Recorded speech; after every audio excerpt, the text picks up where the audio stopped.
Eu passo a palavra para a professora Gimena. Seja bem-vinda, professora Gimena, e muito obrigada pelo seu aceite.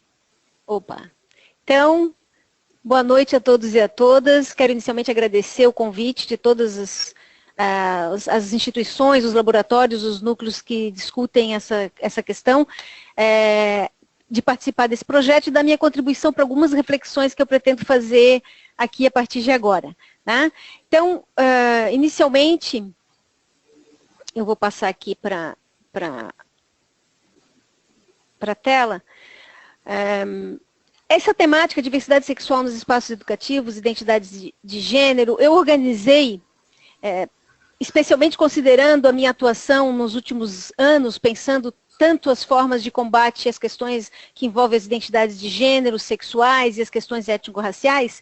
Eu pensei em organizar, dentro daquela pequena ementa que foi enviada para vocês, em 3 partes. Numa primeira parte, eu vou fazer algumas abordagens de forma mais conceitual sobre identidade, sobre esse conceito de identidade de gênero e de sexualidade, orientação sexual. Na segunda parte, eu vou problematizar rapidamente a questão dos espaços educativos e depois vamos entrar e falar sobre as universidades de um modo geral e como esses espaços educativos eles podem ou não garantir o que a gente pode chamar de cidadania formal a todos os indivíduos, independente de suas identidades. Bom, então, nesse primeiro momento, só situando o que eu havia colocado inicialmente, eu vou depois, na parte 3, dar exemplos em especial da UDESC, né, para a gente problematizar no âmbito do ensino superior e do ensino de terceiro grau, como essas questões podem estar presentes. Então, inicialmente, a parte de identidades, eu gostaria de começar fazendo uma reflexão um pouco mais histórica, principalmente dos países do Ocidente nos últimos anos, iniciando mais ou menos na metade do século XX até a contemporaneidade onde a gente vive, a importância dos movimentos sociais e de organização civil em vários países do Ocidente e tentar discutir um pouco a situação de exclusão de algumas pessoas marcadas principalmente por alguns atributos identitários. Esses movimentos sociais, eles vão encontrar num campo do conhecimento das ciências humanas, que a gente pode definir mais os estudos culturais, na segunda metade do século XX, o conceito de identidades culturais. E eu chamo a atenção para uma das questões que eu acho mais importante nessa discussão, é a análise, a relação que as identidades culturais vão fazer de uma questão filosófica existencial da natureza humana. Ou seja, o conceito de identidades ele vai passar a ser fundamental para entender que a existência humana de certas pessoas não estava sendo considerada exatamente por não se considerar os atributos identitários dessas pessoas. Então, nesse sentido, o conceito que eu estou usando é o conceito de identidade cultural do Stuart Hall, ok? E, resumidamente, para a gente entender, o Stuart Hall vai dizer que a identidade nos confere uma noção de pertencimento ou pertença, né? Que a antropologia lida muito com esse conceito, mas ele tem muito a ver, então, portanto, com o indivíduo. Ou seja, a identidade não é algo que os outros dizem se ela é válida ou não. É o sujeito, a pessoa, que vai dizer, na sua integralidade de sujeito, se aquele aspecto seu de pertencimento é ou não importante para a sua existência. E, então, é o final do século XX, e principalmente com os movimentos sociais, que vão questionar o dito sujeito universal e vão mostrar para nós que apenas algumas identidades eram tidas como incluídas, como sujeitos dignos de consideração, como sujeitos merecedores de políticas públicas, de reconhecimento social e de, portanto, de reconhecimento existencial. Esse sujeito que vai ser problematizado pelos estudos de multiculturalismo, estudos culturais, vai mostrar para nós, então, que muitas outras identidades não estavam sendo consideradas dentro do contexto das oportunidades sociais e de representação. Então, isso faz com que a gente, nós educadores e educadoras, entendamos que o século XX e o XXI vai ser fundamental para uma nova visão de mundo. Ele vai trazer para nós o respeito às diferenças, o respeito às diversidades, como uma questão fundamental para se entender como que as organizações sociais e, portanto, os espaços educativos devem se organizar. Essa mudança de visão de mundo, ela não vai se dar só a nível de educação. Ela vai se dar em todos os componentes da sociedade. Por isso que eu estou aqui separando os dois. Mas ela vai, basicamente, levar em consideração que as pessoas são plurais. O sujeito não é mais detentor apenas de uma identidade masculina, cristã, ocidental, heterossexual em si. É por isso que o movimento de mulheres, por exemplo, vai dizer, eu estou fora dessa identidade hegemônica. E vários outros movimentos de crianças, pró-infância e adolescência, movimentos ecológicos, movimentos de sem terras, movimentos de pessoas do campo, populações de origem étnico-racial, populações negras, quilombolas, todas as populações indígenas, as pessoas com deficiência física, enfim, todos esses movimentos vão trazer para a gente uma reflexão fundamental nesse contexto. E é isso que vai, portanto, nos fazer perceber que essa dimensão existencial, e mesmo que a gente vai falar de universidade, mas essa dimensão existencial vai mostrar que não é só a classe social que nos constitui, mas várias outras identidades. E eu trago essa imagem para mostrar que essas identidades estão presentes em todos os sujeitos, ou seja, desde a infância. Se a gente for considerar a escolarização brasileira, que nós temos então de 0 a 5 anos de educação infantil, de 5 a 14 anos o ensino fundamental, com os anos iniciais e os anos finais do ensino fundamental. Depois nós temos o ensino médio, a educação de jovens e adultos. E depois nós chegamos no nível universitário, né, a graduação e depois a pós-graduação. Ou seja, ao longo de toda a nossa vida, nós convivemos com dimensões identitárias que nos conferem ou não as relações que a gente estabelece com a sociedade e com as outras pessoas. E essa visão, então, de mundo do século XX e XXI pode ser resumida simplesmente na seguinte premissa. O respeito e o reconhecimento social desses atributos identitários, eles individuais ou coletivos, passam a ser fundamentais para a realização da pessoa e para a sua felicidade existencial. Se eu não tenho isso como entendimento, eu não vou concordar com os direitos humanos ou com a discussão de direitos humanos que vem a seguir. Né? Eu vou achar, não, isso é bobagem, isso é passageiro, essa identidade, ela é influenciada, ela não é muito estável, ela é um aprendizado que pode ser curado. Né? Todas essas pessoas que acreditam que há uma possibilidade de convencer o sujeito a abandonar o seu senso de pertencimento identitário, é porque não entendem que isso faz parte da natureza humana nas várias culturas e nos vários tempos da história. Tá? Bom, então, embora as discussões de direitos humanos tenham iniciado no mundo nos anos 70 e para cá, elas partem dessa premissa. Por isso que são as discussões de direitos humanos que têm se aproximado do reconhecimento dos sujeitos, principalmente da diversidade sexual, né? Da sexualidade das questões que envolvem gênero.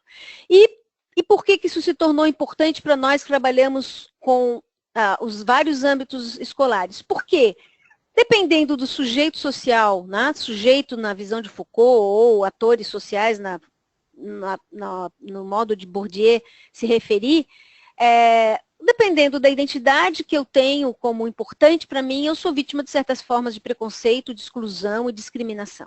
Então, todas essas formas de exclusão que levam, por exemplo, também ao bullying, né, que houve uma discussão na webinar anterior sobre trote na universidade, elas podem estar baseadas exatamente na dificuldade que as pessoas têm de reconhecer, de respeitar essas várias identidades que os sujeitos apresentam. E agora, então, a gente pode falar mais especificamente da questão do gênero como um atributo identitário e do entendimento que se tem sobre identidade de gênero e o que eu resolvi colocar aqui que seria mais importante. Então, eu gostaria, diante de só essa parte conceitual da parte 1 é um pouquinho mais densa, mas só lembrando que o conceito de gênero vai surgir dentro do movimento de mulheres, do movimento feminista, mas do que a gente vai chamar de segunda e terceira onda, mais próximos ao tempo presente. Existe todo um movimento de mulheres que vai reivindicar, né, que a identidade da mulher e que o reconhecimento da mulher como cidadã seja revisto na sociedade, na chamada primeira onda, que vai mais ou menos se iniciar na virada do século XIX. Essas discussões sobre mercado de trabalho, direito ao voto, educação superior e amor livre, entendendo aqui o direito das mulheres decidirem sobre seus casamentos e suas uniões afetivas, né? Vamos entender que casamentos arranjados na história da humanidade remontam a 3.000 anos antes de Cristo. O povo hebreu já se organizava dentro de uma forma de patriarcado nas quais as mulheres não escolhiam seus casamentos, né?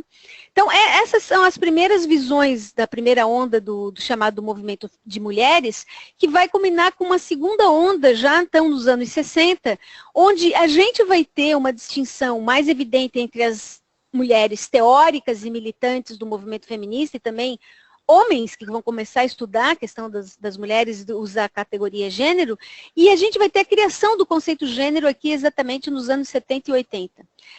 As desigualdades sociais e políticas vistas como relações de poder em todas as instâncias sociais passam a ser também questionadas e a gente vai ter uma proximidade nessa primeira onda do movimento que vai usar o conceito de gênero nas discussões mais prementes para as mulheres que vão ter a ver com a sexualidade e direitos reprodutivos, onde a questão do aborto, direito ao próprio corpo vão estar mais em voga. Essa segunda onda do movimento feminista ainda vai usar o conceito de gênero muito na forma binária, que vai ser altamente questionada pelos movimentos agora do século XXI e que vai nos fazer entender como o conceito gênero se tornou, portanto, fundamental para a compreensão de toda a comunidade LGBT e, portanto, deste conceito identidade de gênero.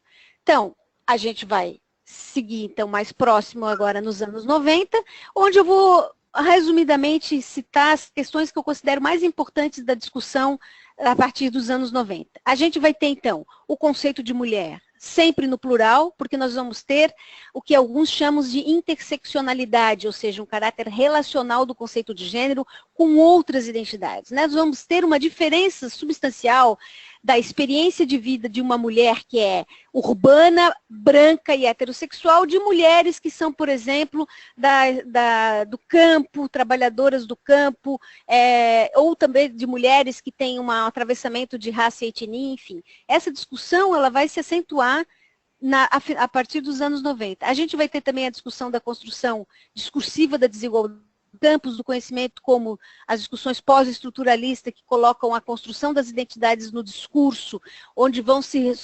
sobressair autores como Michel Foucault e Jacques Derrida, né? Michel Foucault com o conceito de discurso e Jacques Derrida com o conceito de desconstrução. E a gente vai ter uma crítica ferrenha à questão das identidades como essenciais, como de uma natureza biológica, portanto, uma crítica grande ao determinismo biológico.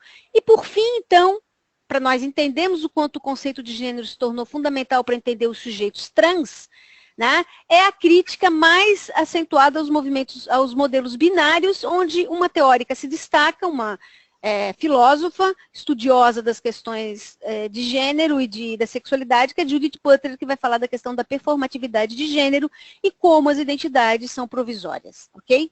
Então, só chamando atenção, porque é fundamental essa autora, porque essa autora ela vai exatamente ter os seus escritos e as suas reflexões extremamente utilizadas nas políticas públicas LGBT, para explicar ou para fazer com que a sociedade entenda o quanto que a identidade de gênero pode sim estar em corpos não esperados, né, no binarismo esperado de menino heterossexual masculino ou menina heterossexual feminina. E aí, então, só para a gente situar nesse contexto das identidades, o conceito de orientação sexual vai se distinguir, porque a orientação sexual é o direcionamento da atração erótica, do sentimento afetivo e da prática sexual estabelecido com pessoas do sexo oposto, que a gente chama heterossexualidade, com o mesmo sexo, homossexualidade, por ambas, a bissexualidade, e por ninguém, né, a assexualidade, onde já existem pesquisas que discutem essa questão. Alguns autores e autoras nos últimos tempos, e em função até das reflexões advinda dessa contestação dos binarismos, têm trazido a discussão da pansexualidade como a atração sexual e práticas sexuais onde as pessoas estabelecem por pessoas trans, né? Eu só trago aqui porque tem sido um uso comum, mas assim como todas as identidades que estão em movimento no contexto da cultura, se tem discutido esse conceito também nos últimos tempos. Bom, e agora a parte 2. Os espaços educativos a gente pode considerar qualquer instância social que ensine a gente sobre alguma coisa, ok? A professora Guacira Louro, nesse livro Corpo Educado, Pedagogias da Sexualidade, vai usar essa expressão, pedagogias da sexualidade.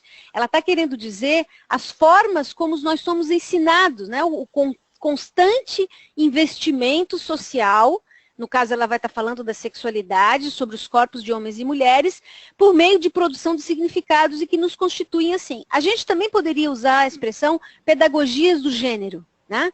Ou seja, as várias instâncias sociais que nos ensinam sobre o que é certo e o errado, o que é permitido e o que não é. E nesse sentido eu escolhi uma frase que a Guacira usa, né? É que na sociedade, de modo geral, a linguagem, ela sempre situa as pessoas, né?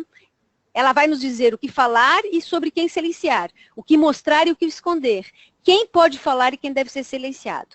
E quando eu falo aqui em linguagem, eu falo na linguagem comum entre as pessoas, mas eu falo também na linguagem contida nos livros didáticos, nos currículos escolares, nos sistemas acadêmicos, né, nos sistemas que organizam a vida acadêmica e registram a vida acadêmica, nas resoluções da universidade, como a gente vai, então, falar de um modo geral das universidades. Então, os espaços educacionais das universidades são todos eles possíveis e imaginários na qual a gente convive.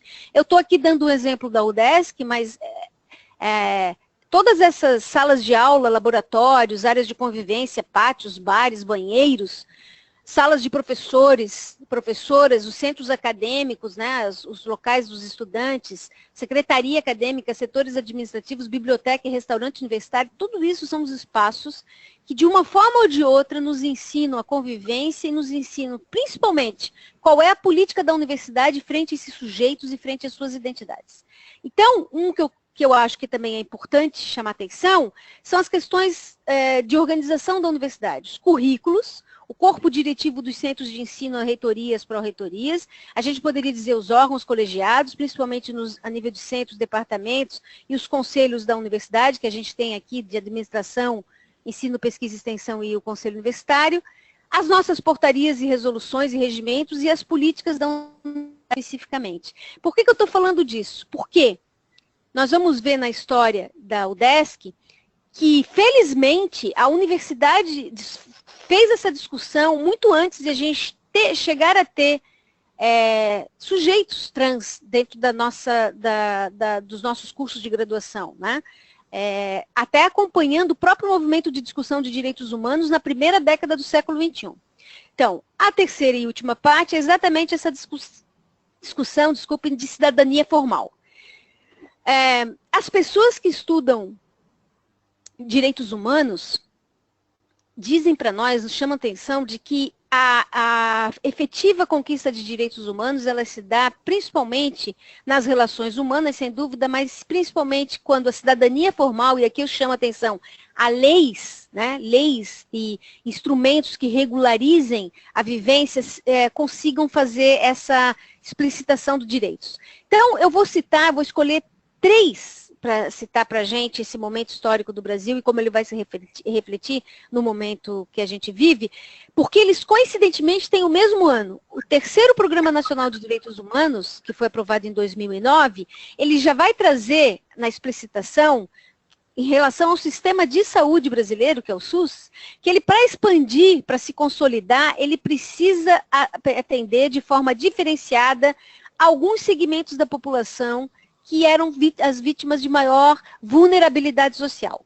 Ao fazer essa distinção, no próprio Programa Nacional de Direitos Humanos, o programa explicita, portanto, no Brasil, quem são esses sujeitos em condições de vulnerabilidade social, exatamente pelo não reconhecimento do seu pertencimento identitário. Então, pessoas idosas, indígenas, negros, comunidades quilombolas, pessoas com deficiência, situação de rua, crianças, adolescentes, mulheres, pescadores artesanais, população de baixa renda e lésbicas, gays, bissexuais, travestis e transexuais. E pela primeira vez, então, explicitamente, porque o Programa Nacional 2 já havia mencionado também, a gente vai ter ações mais diretas reconhecendo o conceito de identidade de gênero. Aqui eu estou dando o exemplo da saúde, ok?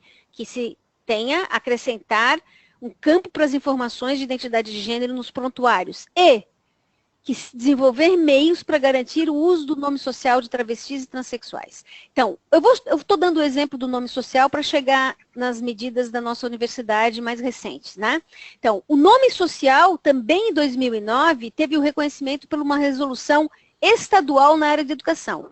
Reconhecer nome social de travestis e transexuais. E cabe aqui chamar a atenção só do artigo 1, que mostra, então, explicita a visão de mundo, né? O paradigma que norteia, que norteou a aprovação de uma lei como essa. Ou seja, determinar quando requerido que as escolas e instituições vinculadas ao Sistema Estadual de Educação de Santa Catarina, em respeito à cidadania, aos direitos humanos, à diversidade, ao pluralismo e à dignidade humana, além do nome civil, incluam nomes sociais de travestis e transexuais.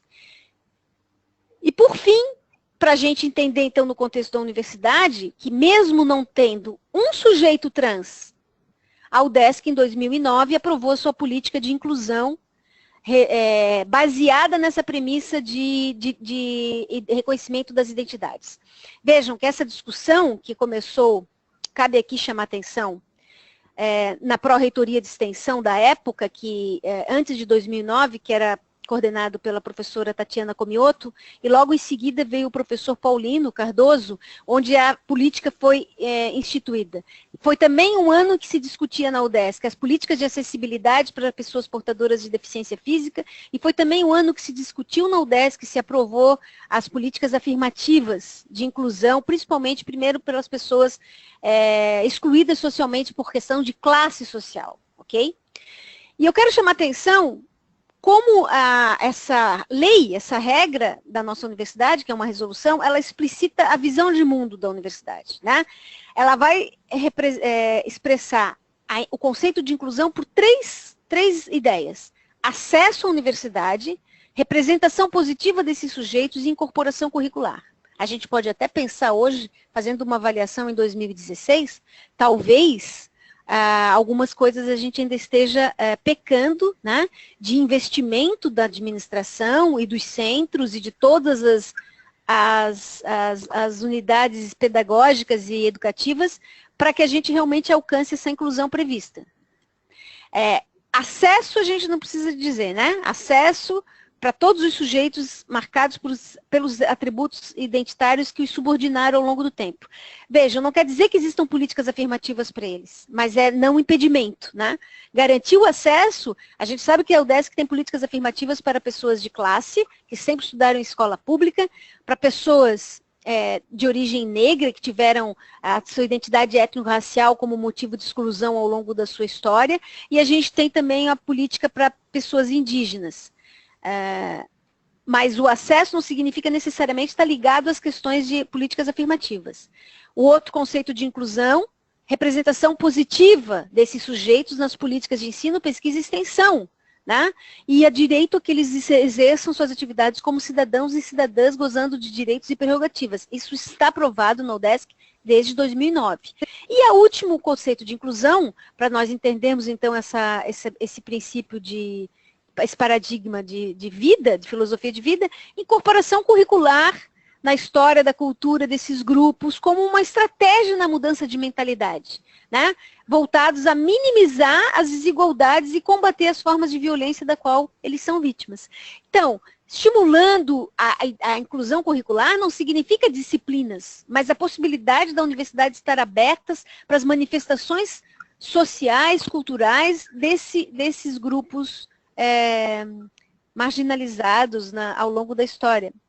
Então, é por isso que essa mesma resolução vai visibilizar essas identidades culturais por condições de estado físico, por raça e etnia, identidade de gênero, orientação sexual e condição socioeconômica. Vejam, só para concluir, portanto, a gente fez essa resolução em 2009, entendendo todo esse movimento do século XX, do século XXI, a discussão de direitos humanos e preparando a universidade para receber essas pessoas. A gente espera que outras pessoas tenham a possibilidade de chegar. Só que a discussão de discriminação dentro dos espaços educativos não se dá só ao nível da universidade. A discriminação precisa ser discutida desde a educação infantil. Porque se hoje nós temos alunos, né, no curso de graduação que assumem identidade trans, que se apresentam como transhomens, como a gente pode ver no vídeo que foi feito pela Liara, que foi a condutora do vídeo, quando entrevistou o Theo e o Nicolas.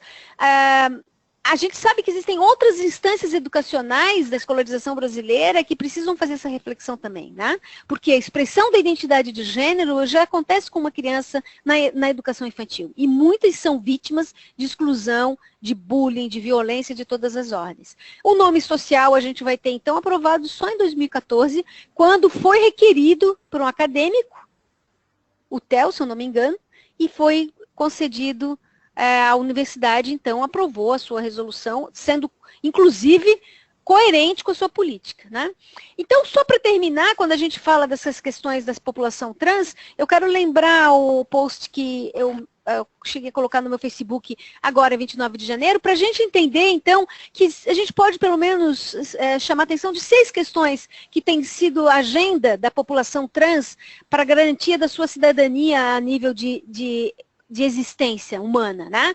A dignidade a todos os homens e mulheres trans, o respeito ao nome social, a garantia de seus processos de redesignação sexual, que é o processo que acontece de definição da sua não aceitação do corpo biológico no qual nasceram e da sua mudança de gênero, as políticas públicas que combatam a transfobia, a transfobia principalmente na educação, saúde e segurança pública, a despatologização dessas identidades trans, né, que ainda são tratadas com algum problema de ordem psiquiátrica, e a garantia de acesso e permanência em todos os níveis da educação brasileira.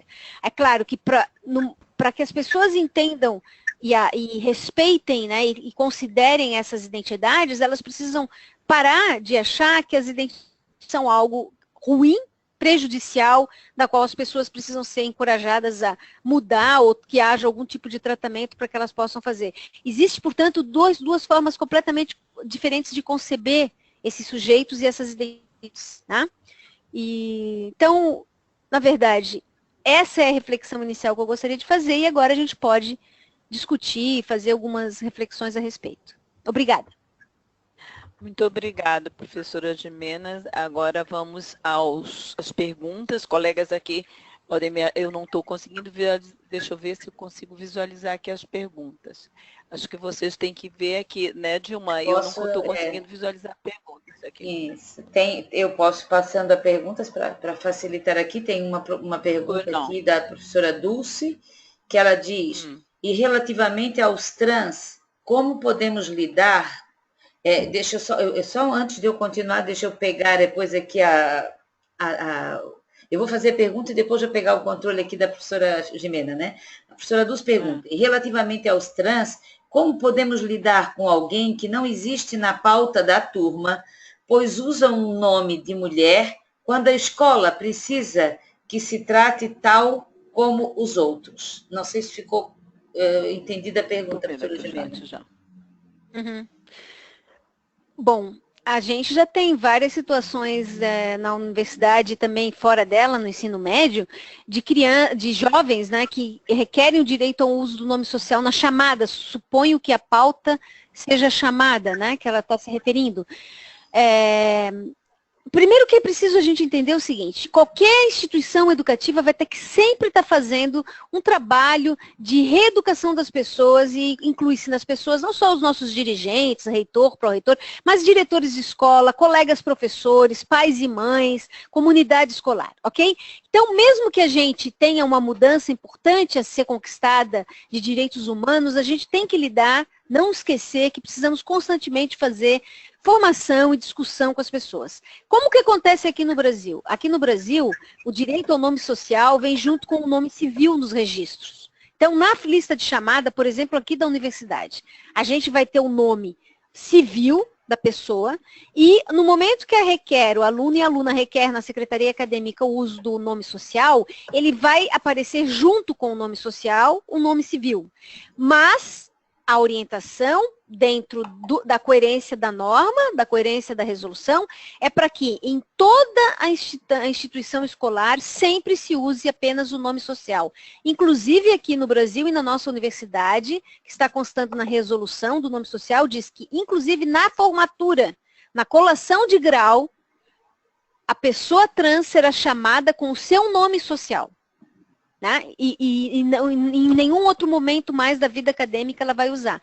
Então, para que isso aconteça, as pessoas precisam ser conversadas, as pessoas precisam entender, porque nós temos pessoas que se negam a fazer isso. Nós temos colegas que se negam, mesmo existindo resoluções, ou mesmo a nível estadual, de escolas estaduais, de ensino fundamental e médio, se negam a fazer o reconhecimento desse direito do aluno ou da aluna. Então, nós precisamos conversar, porque a sociedade está em transformação. As pessoas não mudam a sua forma de pensar pela existência da lei. Né? A lei ajuda.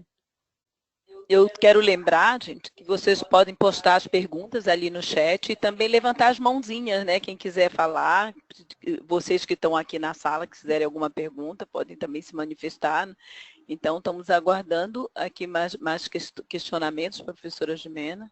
Tem aqui já tem aqui, ó, a Maria Emília Rocha, Maria Emília Rocha Barbosa Cunha Duarte, pergunta, que fazer com crianças de 10 aos 13 anos que ainda neste século, nesta década, ainda fazem perseguição a um menino a quem apelidam gay?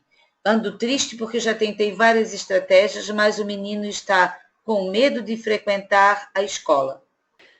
Bom, o que a gente tem visto, eu só lembrando a todos, eu tenho um programa de extensão que se chama Formação de Professores e Professoras para a Educação Básica, onde eu tenho 3 projetos, um para a educação infantil, outro para o ensino fundamental, outro para o ensino médio, que são com professores e professoras. A gente precisa entender que crianças, por exemplo, de 3 anos, já se negam a ter uma professora negra.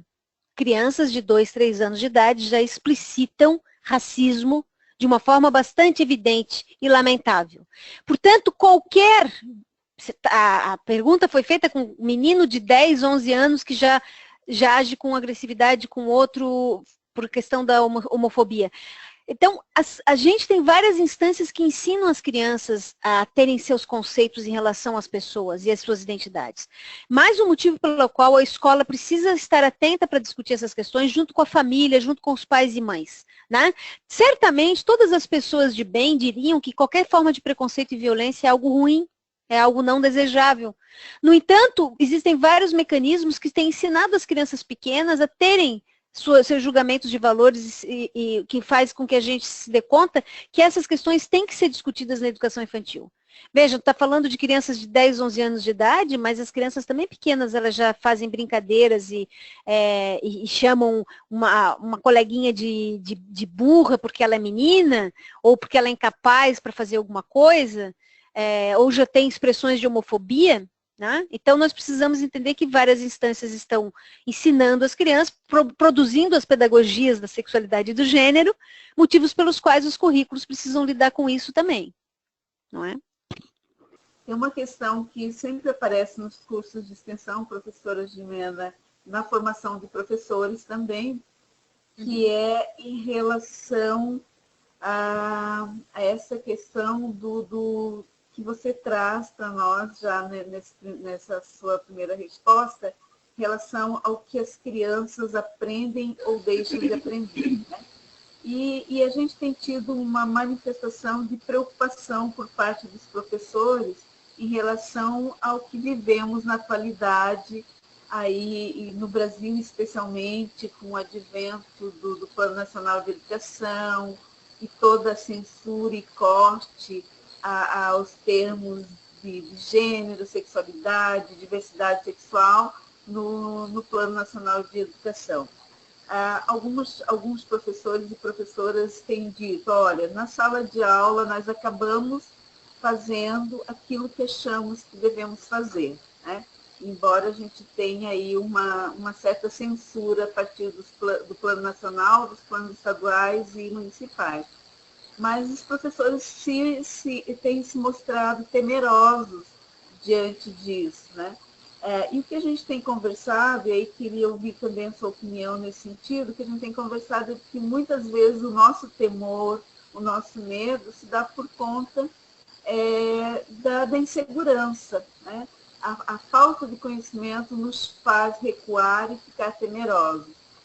Qual é a sua avaliação nesse sentido, professora Gimena?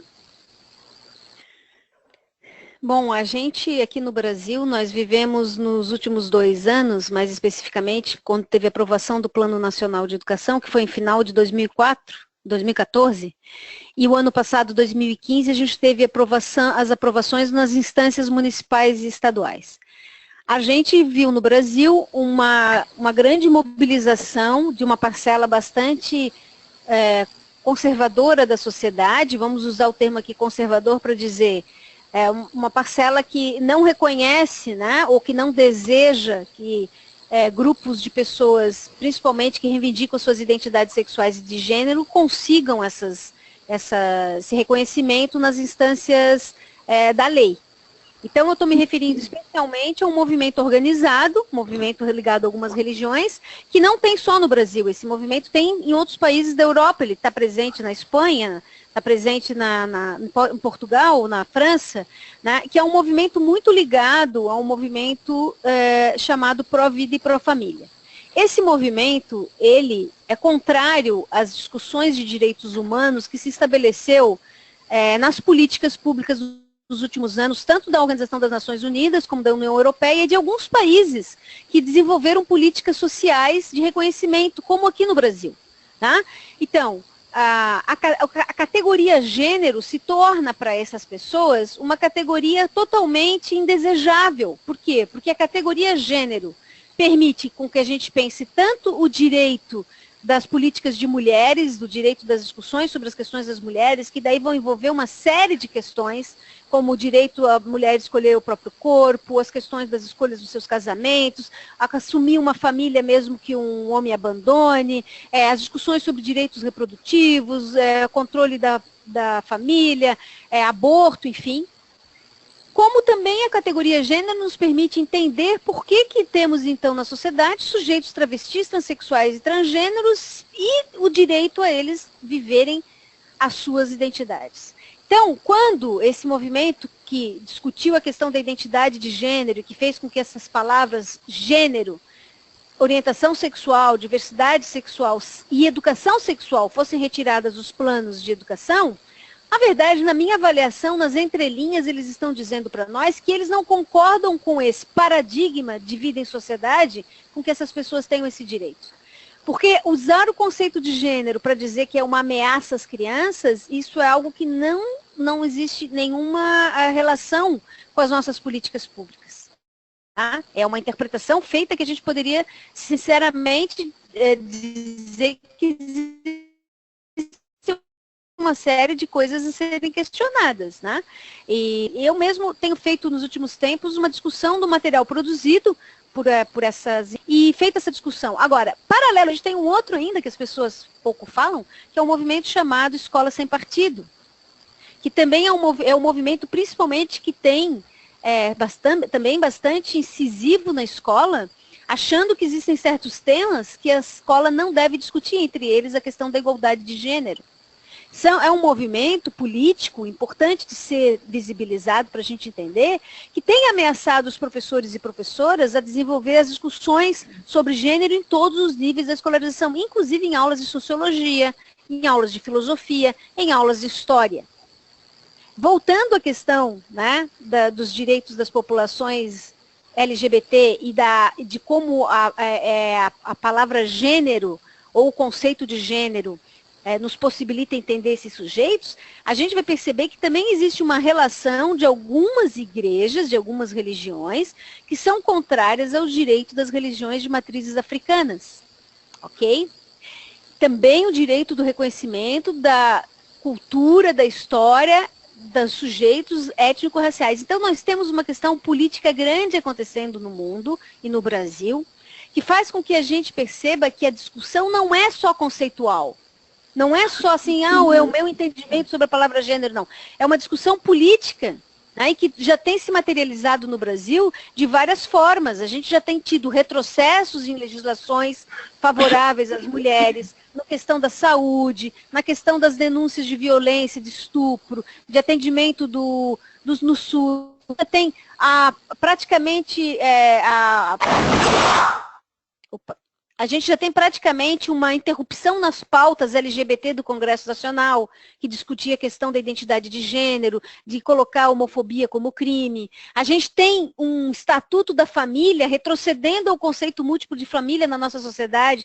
Então, a gente já tem explicitado esse movimento político que tem se refletido nas escolas. Então, é preciso que professores e professoras, claro, conheçam o conceito, para as famílias, que não existe esse perigo com que as pessoas falam, que a discussão baseada na igualdade de gênero, ela não é uma educação na qual deveria, a princípio, as pessoas se assustarem, porque ela não tenta interferir na identidade das crianças. Ela tenta, sim, minimizar os preconceitos nos quais as pessoas são vítimas, né? E as formas de violência na qual são vítimas. Então, é preciso ampliar essa discussão e as pessoas entenderem um pouco melhor o que está acontecendo no contexto, para poder perceber que a gente tem sim que estudar, mas tem que fazer essas discussões. A gente não pode se privar dessas discussões. A professora Gimena já respondeu aquela pergunta que estava no formulário nosso, né? Como é que ela vê o trabalho com a diversidade sexual nos espaços educativos no Brasil? Eu acho que já foi bem pontual a resposta dela, que estava lá no questionário. Mais alguma pergunta? Tem várias perguntas aqui, eu vou fazer assim, eu vou ler todos os comentários e perguntas, porque a professora Gimena pode se organizando, até porque faltam 10 minutos e a gente costuma manter o horário, né? E aqui com a mão levantada eu tenho a Ruth e o Robson, tá? Eu vou ler, então eu vou combinar assim, eu vou ler todas essas questões, eu vou abrir o microfone da Ruth e do Robson, que são os dois que estão com a mãozinha levantada aqui, quem desejar pergunta vai ver que tem essa possibilidade, e depois é para a professora Gimena tentar, né, ao mesmo tempo, fazer essa síntese com todas essas questões.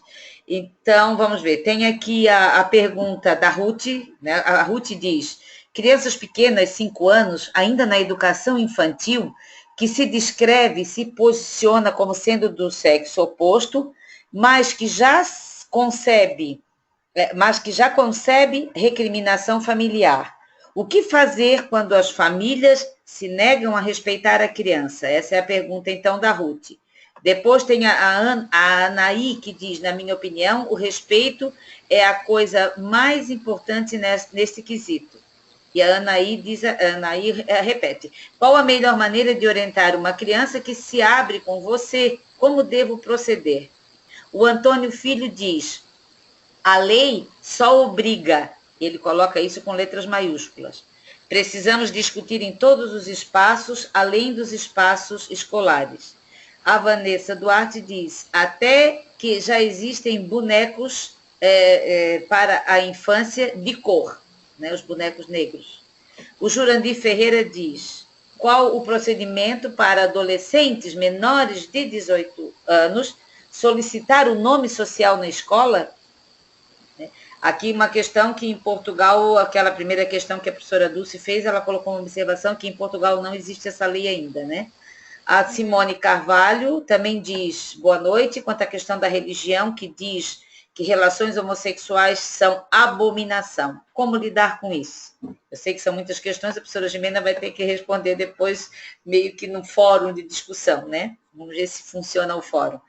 A Ian, ou Ian, porque diz: existe algum documento ou qualquer outro material que nos auxilie nessa questão com os alunos preconceituosos? A professora Gimena, com certeza, tem ótimas indicações sobre isso.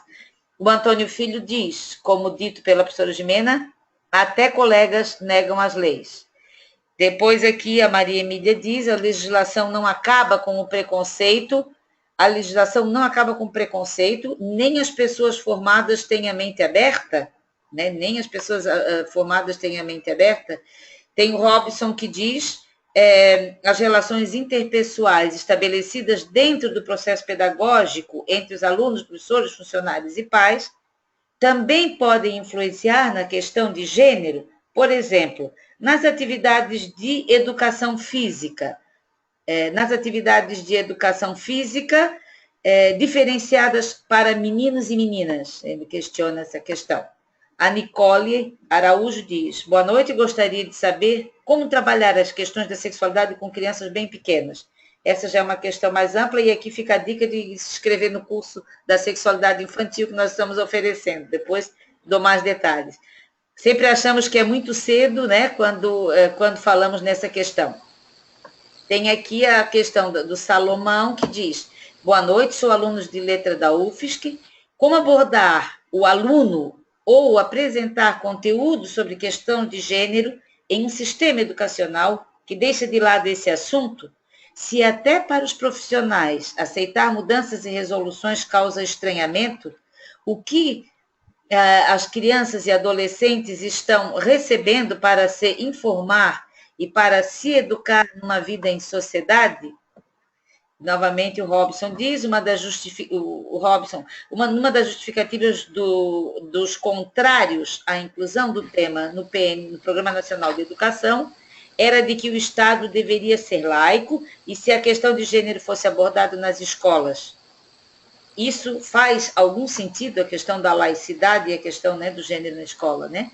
Quais seriam as consequências de uma educação que não aborda as temáticas relacionadas à igualdade de gênero? Bom, as consequências eu penso que a gente está vendo já no dia a dia, né? Por que o gênero assusta tanto? Então, essa foi assim uma olhada geral nas perguntas, muitas mãos levantadas, vamos ver se a gente consegue. Não sei o que a professora Gabriela, que é a coordenadora aí dessa, prefere primeiro que a professora Jimena...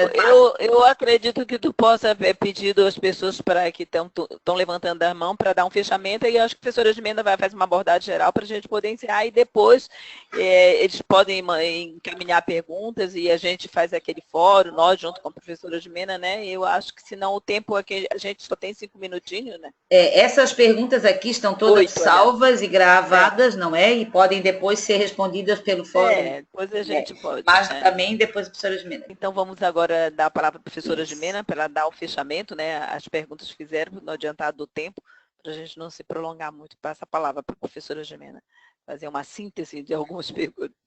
Eu vou escolher as que eu considero mais importantes para a gente mencionar o seguinte.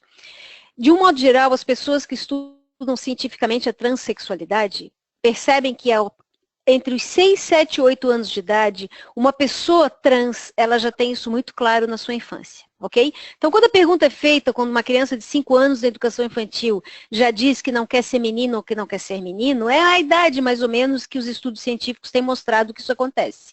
É claro que existe uma grande discriminação por muitas famílias, mas outras acolhem. Muitas acolhem as crianças. A escola não é local de definir qual é a identidade da criança. A escola é local de acolher as expressões identitárias dessa criança.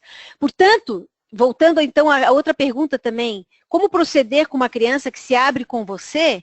Né? Porque é muito comum na escola as crianças e jovens terem as professoras e professores como alguém que vai entendê-las, porque normalmente pais e mães responsáveis têm muita autoridade, chamam muita atenção das crianças, então elas sentem mais à vontade para conversar com nós.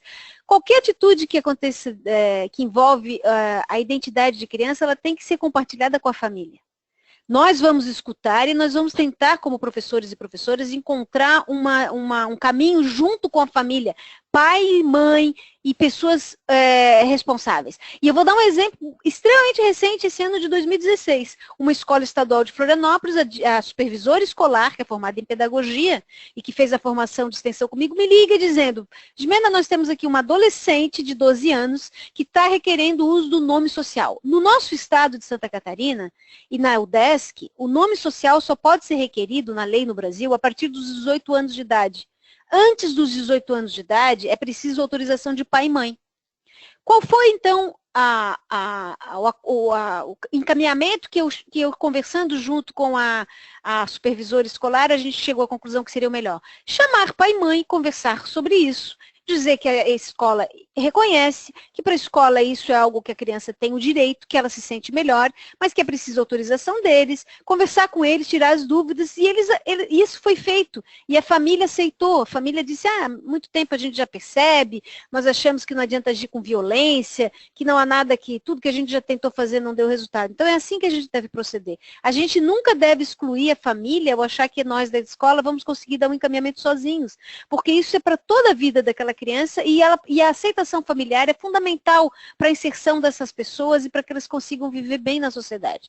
E não esqueça também que família e pai e mãe também são pessoas e instâncias que precisam refletir sobre isso, ressignificar os seus conceitos, repensar sobre o mundo atual, problematizar a importância dessas identidades para o indivíduo, pensar sobre a maternidade e a paternidade, sobre o amor, sobre o sentimento que sentem, sobre a superação dos significados negativos que foram ensinados para que eles achem que aquilo que os seus filhos expressam é algo muito ruim e ressignificar esse sentimento. Então, todos nós estamos num processo de transformação social e de mudança. Veja, a lei ela foi aprovada, mas a mudança das pessoas ela é algo gradativo e todo mundo tem que contribuir para isso. Toda a escola. Bom, eu não sei se eu ainda tenho aqui uma... Eu quero agradecer a pergunta feita por todas as pessoas, são todas pontos de vista e perguntas bastante pertinentes. E tem uma questão muito importante aqui, que é sobre a sugestão da influência do meio, né? De que essas identidades são influenciadas pelo meio, e o exemplo da aula de educação física. Eu gostaria de dizer que, ao contrário, o contrário é que está acontecendo. As crianças e jovens, elas se identificam por certo brinquedo, se identificam por certa roupa, ou por certa atividade na educação física, que a sociedade diz que é de menino e de menina. Eles se identificam porque eles já têm a identidade se constituindo neles. Não é a atividade que vai transformar uma criança ou um jovem para que ele tenha um sentimento contrário ao seu sexo, que ele queira ser menino se ele nasceu menina. Então, vejam a diferença. Não, jamais a gente vai transformar alguém ensinando restritivamente esse brinquedo ou essa atividade física, porque é a sociedade que define que essa atividade é de mulher ou de menino ou de menina. Mas o contrário sim acontece. Já que a sociedade disse que brincar de boneca é coisa de menina, e eu me sinto menina, eu vou buscar a boneca. Né? Então, as expressões das crianças buscando certos brinquedos ou certas atividades da educação física é uma expressão da identidade se constituindo nela. E não há o que a gente possa fazer nesse sentido das pessoas acharem. Vejam, isso no sentido de que a gente, então, tem uma identidade que está dentro de nós e que ela se desperta em determinado momento e que nós somos constituídos e não o meio nos transforma assim. Se fosse assim, todos nós seríamos, sem dúvida, heterossexuais, e meninos masculinos e meninas femininas, porque esse é o ensinamento hegemônico. Se fosse só a influência do meio, ninguém escaparia desse modelo, porque a gente ainda tem uma escola padronizadamente binária.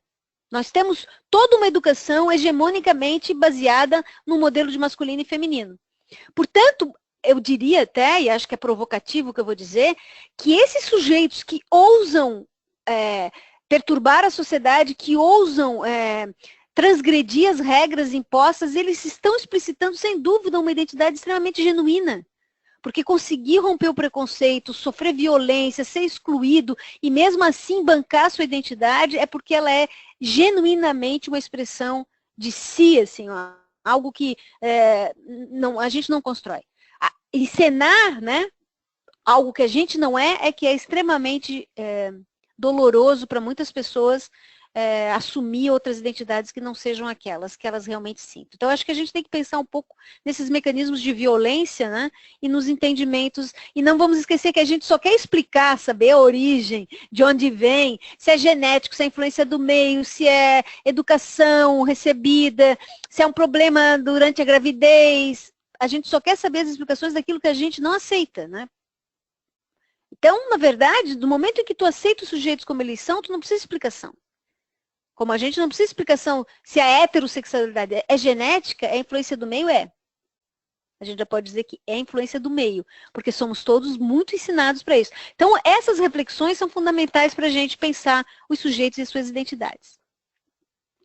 Muito bem, professora Jimena. Agora eu gostaria de pontuar uma coisa que na sua fala me deixou assim com vontade de externalizar algo que você falou que aos 5 ou 6 anos já dá para identificar se o indivíduo tem uma identidade de gênero diferente da que nasceu, não é isso? Você falou aos 5, 6 anos? Que não é que dá para identificar. O que eu estou querendo dizer é que na história de vida desses sujeitos, por exemplo, sim, sujeitos trans que fazem esse tratamento de 2 anos até serem definidos como realmente transexuais, eles, ao relatarem a sua história de vida, existe um padrão, assim, uma faixa da Itália na qual isso já é algo dado que eles não têm a mínima dúvida. Essa certeza, vamos dizer assim, é por volta dos 6, 7, 8 anos de 7 idade. Anos. Não, o que é importante que a gente mostra assim, para os nossos jogadores, que isso não tem nada a ver com a orientação sexual, sabe? Né? A identidade de gênero, ela é diferente da orientação sexual, porque tem muitos profissionais nossos que já olham para a criança e rotulam, aquele aí é um viadinho, é um gay, entendeu? Com 5, 6 anos, e essa idade eles ainda não têm definida a orientação sexual, não é isso? Vejam que... porque não é uma coisa que para eles é importante, porque mais importante de ser por quem eu me sinto atraída, por quem eu quero me relacionar, que é a orientação sexual, né? E estabelecer práticas sexuais, na qual a nossa sociedade espera que isso aconteça na adolescência, ela não espera que isso aconteça na infância. Então, o objeto, a preocupação daquele sujeito é como ele se sente, se ele se sente menino ou menina, homem ou mulher, que é a identidade de gênero. Portanto, a identidade de gênero é anterior à orientação sexual. Esse processo, a gente se dá conta dele, né? Até porque as crianças com 2, 3 anos de idade, elas já sabem se elas são meninos ou meninas. E isso é uma coisa na qual ninguém deve ou pode influenciar ou alterar. Tá? E a maioria das crianças se identifica como menino, como nasce, e a maioria como menina. A gente não tem dados no Brasil de qual é a incidência da população trans, né?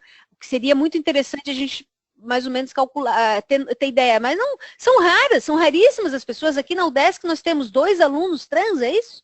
Eu não sei se vocês me ajudam. Nós conhecemos 2. A UDESC tem 52 anos, 51 anos de existência, a universidade. Só agora em 2013 nós tivemos os primeiros alunos trans. Então nós estamos falando de quê? Por que a sociedade, aquela pergunta, por que as pessoas se assustam tanto? Por que o gênero assusta tanto? Eu também gostaria de saber por que essa questão de gênero assusta tanto as pessoas. A não ser, e por isso que eu não tenho dúvida nenhuma, as pessoas que são contrárias à existência do conceito de gênero, elas, embora não digam, mas nas entrelinhas, elas são contra o reconhecimento da população LGBT, aos direitos das populações LGBT. Porque a quem interessa o reconhecimento da identidade de gênero? Ao nome social, ao uso dos banheiros? São as pessoas trans. Embora todos nós tenhamos identidade de gênero, eu tenho uma, todos nós temos identidade de gênero, mas ela não é algo que eu vou reivindicar se eu estou na norma, principalmente na norma binária, né? Mas quem vai reivindicar o direito à identidade de gênero? A população trans, a população LGBT, né? Então, é muito difícil que alguém me convença ao contrário de que a negação das leis, dos planos nacionais, com a escola discutindo a questão de gênero, não está nas entrelinhas dizendo ou explicitando uma homofobia evidente, uma transfobia evidente dessas pessoas na sua filosofia, na sua visão de mundo, né? De que as pessoas trans não têm o direito a ter reconhecimento de direitos e dignidade. Muito obrigada, professora Gimeno, pela sua excelente conferência que foi nos dada, e os nossos sinceros agradecimentos também aos nossos colegas, professora Vera Márcia, professora Graziela, professora Dilma, que está lá por trás dos bastidores, nos ajudando aqui, como sempre, muito presente, a Kátia ali também, que está dando o apoio, e a professora Marisalva, que também estava no chat, e a professora Marta, lá de Portugal, que eu também sei que está lá no apoio, dando um suporte para a gente aqui. Quero parabenizá-la por essa sua fala e passo as considerações finais para a senhora fechar o nosso encontro. Eu quero parabenizar o projeto pela temática, né? Eu já tinha acompanhado também a temática anterior, quando o professor Fernando Bahia vai falar sobre ética, e na verdade a fala do professor que fala, Alexandre Bahia da Universidade de Ouro Preto, quando ele fala da questão ética, da importância do reconhecimento da sociedade, e que ele fala da integridade das pessoas, que é o primeiro aspecto a ser reconhecido na questão ética da vida em sociedade, a integridade pode ser traduzida para mim na questão do reconhecimento das identidades dos sujeitos e das identidades tidas como existenciais para cada pessoa.